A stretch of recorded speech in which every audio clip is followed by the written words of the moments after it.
In this video, we're going to learn about our third food group, network. So far, we've learned about CPU and memory virtualization. Now let's take some time to focus on how network resources are delivered to virtual machines. So in our diagram here, we see a Windows virtual machine at the top left in our little blue box here. And the Windows VM is running on a host, on some sort of hypervisor. And the Windows virtual machine has what we call a virtual NIC or VNIC. Now here's the thing.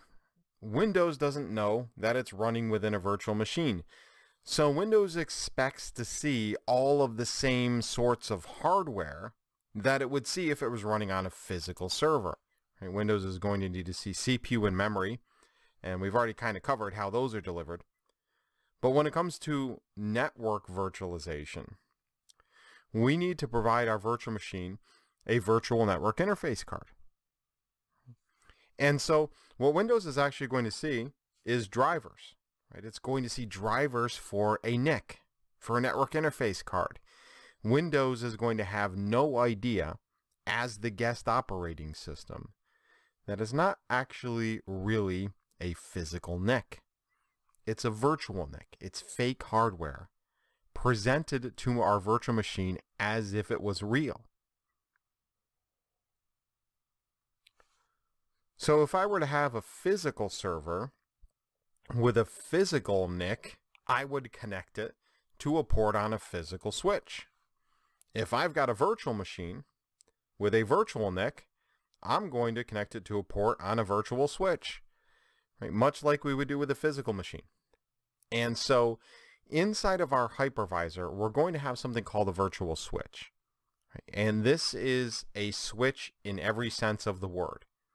I can connect multiple virtual machines to this virtual switch, and they can communicate with each other.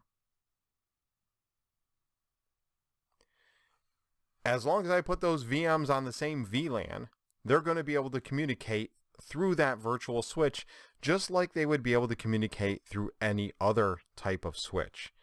Right, so here we see the first VM is connected to our virtual switch. I connect the second VM, and I can now send traffic from one VM to another directly within that virtual switch. And that traffic never has to leave the ESXi host. As long as those virtual machines are on the same VLAN, and virtual switches do support VLANs as well, and as long as those VMs are on the same VLAN, they can communicate. And the traffic never has to traverse the physical network. But some of my traffic may need to traverse the physical network, and so my virtual switch is going to need an uplink. Right? Just like a physical switch has uplinks to maybe a higher level physical switch or to a physical router, my virtual switch needs uplinks. Right? And what the uplinks are the actual physical adapters on the host. Right? So they may be called PNICs, like physical NICs. They may be called VM NICs. That's what VMware refers to them as. But when I create a hypervisor on a host, that host has some network interface cards, right? Just like any other server would. And I'm going to connect those physical network interface cards on my host to a physical switch, and that physical switch is going to have connections to routers. It's going to have a way to get traffic out to the internet, right? It's going to connect to other physical servers that are inside that same data center. And so my virtual machines may need to communicate with all of those components. And if their traffic needs to actually leave the host to talk to something that's outside the host, or to hit a router to get to another VLAN or another network, that traffic is going to flow out of my VM through the virtual switch, out one of the virtual switch's uplinks towards the physical network. And when that traffic arrives at the physical switch, and I know it's labeled packet here, but it's really an Ethernet frame. When that Ethernet frame arrives at the physical switch will do a MAC table lookup. It'll pump it out the appropriate port towards the appropriate destination where that packet needs to go.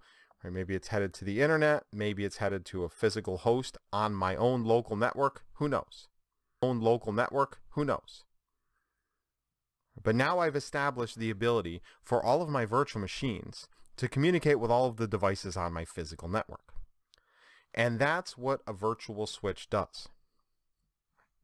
And really the first element of this whole equation is to basically trick the guest operating system into thinking, yep, you've got a network interface card, right? So we'll supply drivers to Windows and it'll think it has an actual hardware device. But when it sends those packets out, when it sends that traffic out, the traffic is really getting sucked up by, and it's not really pictured here, but it's getting sucked up by the hypervisor. And the hypervisor is pointing it towards the appropriate virtual switch.